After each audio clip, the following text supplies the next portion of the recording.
वाला है। ठीक है, चलो अब नेक्स्ट क्वेश्चन पे जाते हैं। Jharkhand occupies 7th position in India in which mineral reserve. Jharkhand का किस मिनरल रिजर्व में 7वां स्थान है इंडिया में, बताओ। यहाँ देखो, यहाँ मैंने इसलिए बोल रहा हूँ, मैं बार बार बोल रहा हूँ कि मेरे लेक्चर को जाकर देख लेना, मैंने वहाँ इन सब चीज़ों को बड़ा अच्छे ढंग से क्लियर पॉइंट में लिख के बताया है।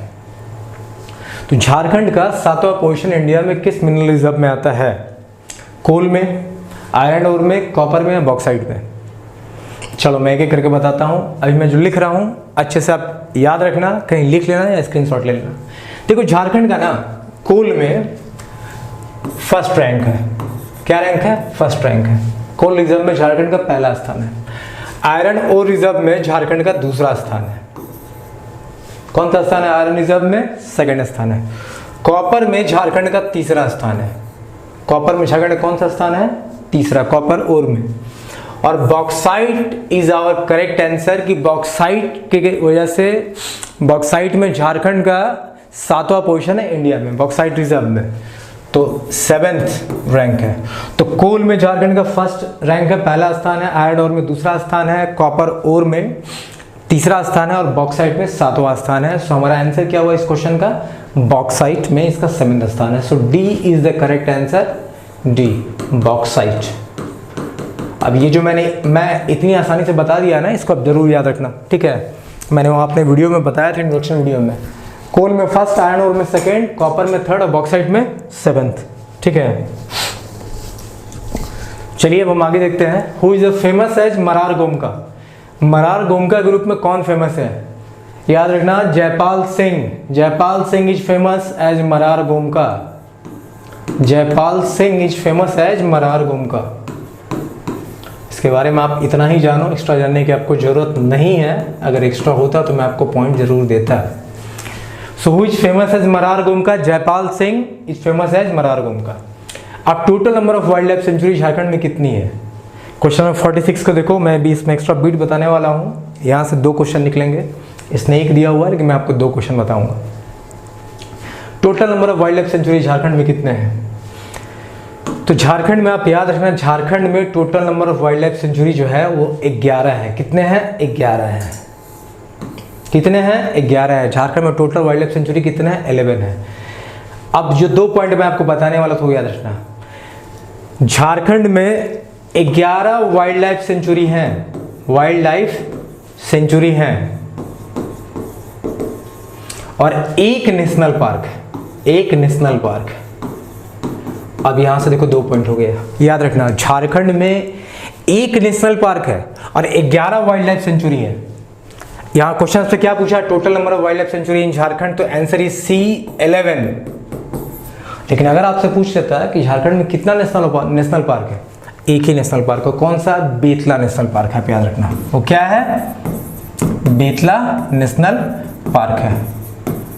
और मैं आपको बताऊं कि मैंने सारी वाइल्ड लाइफ सेंचुरी को कवर किया है मेरे वीडियो में। एक अलग तरह से मैंने बताया है कितने स्क्वायर किलोमीटर के एरिया में वो फैले हुए हैं, कब बने थे, किन किन जानवरों के लिए, बर्ड्स के लिए, रेप्टाइल्स के लिए फेमस है और कहाँ सिचुएटेड है विद डायग्राम।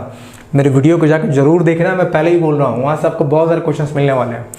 तो क्वेश्चन नंबर 46 की वजह से आपको 2 क्वेश्चन याद हो गया।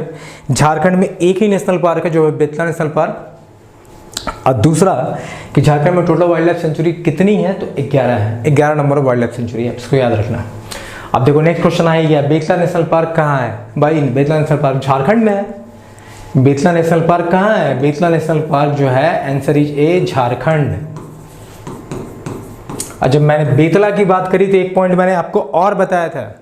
ये क्वेश्चन आपने देख लिया। The Betla national park located at Jharkhand, Uttarakhand, Kerala, none of these. तो बेतला नेशनल पार्क कहाँ है? बेतला नेशनल पार्क झारखंड में है। और जब बेतला नेशनल पार्क की बात आ गई तो इसमें आपको जो याद रखने वाली बातें थी वो बात यह है कि झारखंड में 1 ही नेशनल पार्क है, वो बेतला नेशनल पार्क। और दूसरा कि पीटीआर जो पलामू टाइगर रिजर्व है वो बेतला का एक इंटीग्रल पार्ट है जो टाइगर के लिए फेमस है। इंडिया में टोटल 9 टाइगर प्रोजेक्ट चल रहे हैं जिसमें से एक पीटीआर है जो कि 1973 16 नवंबर 1973 को स्टैब्लिश हुआ था। बहुत जगह आपको 1974 भी मिलने वाला है, तो you don't get confuse. Either 73 74 जो होगा उसी को ऑप्शन आपको ऑप्ट करना है। ठीक है, so till 47 number we are over. किसी को स्क्रीनशॉट लेना तो आप ले सकते हो। हम नेक्स्ट क्वेश्चन की तरफ बढ़ते हैं। Which one is the largest district of Jharkhand by area? Area wise Jharkhand का सबसे बड़ा डिस्ट्रिक्ट कौन है, बताओ। मैंने बताया है एरिया वाइज झारखंड का सबसे बड़ा डिस्ट्रिक्ट कौन है और सबसे छोटा भी कौन है, आपको दोनों बताना है। My question is which one is the largest district of Jharkhand by area wise. तो झारखंड एरिया वाइज जो सबसे बड़ा डिस्ट्रिक्ट है, आप याद रखना, वो है C. Answer is C. West Singhbhum is the largest district area wise. तो स्मॉलेस्ट कौन है? स्मॉलेस्ट डिस्ट्रिक्ट झारखंड में एरिया वाइज कौन है? रामगढ़ है, आप याद रखना। देखो ये मैं एक्स्ट्रा बीट यहां लिख रहा हूं।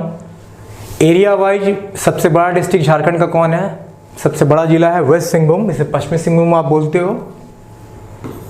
यहां मैं लिख रहा हूं स्मॉलेस्ट डिस्ट्रिक्ट एरिया वाइज कौन है? रामगढ़ है। रामगढ़ किससे टूट के बना है? हजारीबाग से टूट के बना है। क्योंकि जब आप पढ़ोगे ना तो सारी चीज़ें आपस में इंटरलिंक्ड हो जाएगी, आपको अच्छे से याद हो जाएगा। रामगढ़ किससे टूट के बना है? हजारीबाग से टूट के बना है। तो बड़ा एरिया वाइज सबसे बड़ा डिस्ट्रिक्ट झारखंड का वेस्ट सिंहभूम था, सबसे छोटा डिस्ट्रिक्ट रामगढ़ है। ये लगभग, मुझे जहाँ तक याद है, लगभग 1350 स्क्वायर किलोमीटर में फैला हुआ है। और ये वेस्ट सिंहभूम जो है लगभग ये 7200 स्क्वायर किलोमीटर में फैला हुआ है, 7200। मैं अप्रॉक्सीमेट बता रहा हूँ, ठीक है। तो smallest district area wise Ramgarh और largest district area wise west Singhbhum. चलो क्वेश्चन नंबर 49 देखते हैं। On which river is the Getalsud dam built? Getalsud dam जो है वो किस रिवर पे बना है? सुवर्णरेखा। किस पे बना हुआ है? सुवर्णरेखा। आंसर इज ए, सुवर्णरेखा। चलो जब इसकी बात हुई है तो मैं आपको दोनों बताता हूँ। सुवर्णरेखा रिवर पे ना 2 डैम बिल्ट है, एक चांडिल है और दूसरा जेतालसूद डैम है। और मैं आपको बताऊं कि ये दोनों जो है ना मिलकर लार्जेस्ट पावर जनरेट करते हैं झारखंड के लिए। मतलब चांडिल डैम और जेतालसूद डैम जो दोनों सुवर्णरेखा पे बने हुए हैं, ये दोनों लार्जेस्ट पावर जनरेट करते हैं झारखंड के लिए, तो आप याद रखना। तो सुवर्णरेखा पे कौन कौन डैम बना हुआ है? एक तो जेतालसूद है और दूसरा कौन सा है? चांडिल भी, चांडिल डैम। ये दोनों आप याद रखना। दोनों किस पे है? सुवर्णरेखा पे है और लार्जेस्ट पावर जनरेट करते हैं। मैं लिख देता हूँ कहीं अलग से, अगर आपको याद रहे तो अच्छी बात है। Largest power generation for Jharkhand, ठीक है। देखो 50 क्वेश्चन को कराने में मुझे कितना वक्त लग रहा है। ये सारे एक्स्ट्रा बीट्स है जो मैं आपको दे रहा हूँ। कहने को आप 50 क्वेश्चन सॉल्व कर रहे हो, लेकिन आपको लगभग 100 से 120-25 क्वेश्चन आपको याद हो जाएंगे, ठीक है। तो जेतालसूद और चांडिल डैम दोनों सुवर्णरेखा बना हुआ है, ये दोनों मिलकर लार्जेस्ट पावर जनरेशन करते हैं झारखंड के लिए। अब देखो कोई क्वेश्चन है, who is the author of the Jharkhand castle over grapes? अच्छी किताब है, आप देखना इसे। मैंने इसे पढ़ा तो नहीं है, लेकिन मैंने इसका सिनॉप्सिस देखा है, अच्छी book. Which is the author of Jharkhand castle over grapes? ठीक है, इसे किसने लिखा है? कैसल ओवर ग्रेप्स का राइटर जो है, ऑथर कौन है? तो विक्टर दास, याद रखना। Answer is A, Victor Das. Castle over grapes के ऑथर कौन है? तो विक्टर दास है, आप याद रखना। नेक्स्ट क्वेश्चन देखते हैं 51। Who started the famous TISCO factory in Jharkhand? अब टिस्को फैक्ट्री को कौन एस्टेब्लिश किया भाई? टिस्को, टाटा स्टील को ही टिस्को बोलते हैं, ठीक है। कहने का मतलब है पहले उसका नाम था टिस्को, बाद में Tata steel as a group में इमर्ज हो गया, ठीक है। अब देखो इसमें ऑप्शंस क्या है हमारे पास कि भाई टिस्को फैक्ट्री कौन स्टार्ट किया झारखंड में? Jamshedji Tata, doctor Rajendra Prasad, Dhirubhai Ambani, none of this. अगर आप ऑप्शन देखोगे ना तो कोई भी हिट कर देगा भाई, जमशेदजी टाटा। अगर ऑप्शन के हिसाब से जाएं तो अगर हम ऑप्शन के हिसाब से जाते हैं तो ऑप्शन क्या हो जाएगा? जमशेदजी टाटा। इसका आंसर क्या होगा? ए।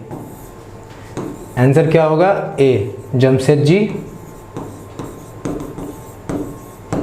टाटा। मैंने आपको बोला था लगभग कब 1900 सेंचुरी में एस्टैब्लिश की गई थी, और मुझे जहाँ तक याद है 1907 में फैक्ट्री एस्टैब्लिश किया गया था, ठीक है।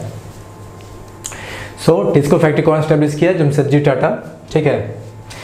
धीरे धीरे टाटा ग्रुप बहुत बड़ी ग्रुप बनी, ठीक है, आज के डेट में भी। और इसके बहुत सारे पॉलिसी जो हैं, इसके टाटा ग्रुप के जो एम्प्लॉय के प्रति जितने भी नियम कानून है ना, बहुत सारे नियम कानून को हमारे कॉन्स्टिट्यूशन में भी लिया गया है, ठीक है। इसके प्रोविजंस बहुत अच्छे हैं, इसलिए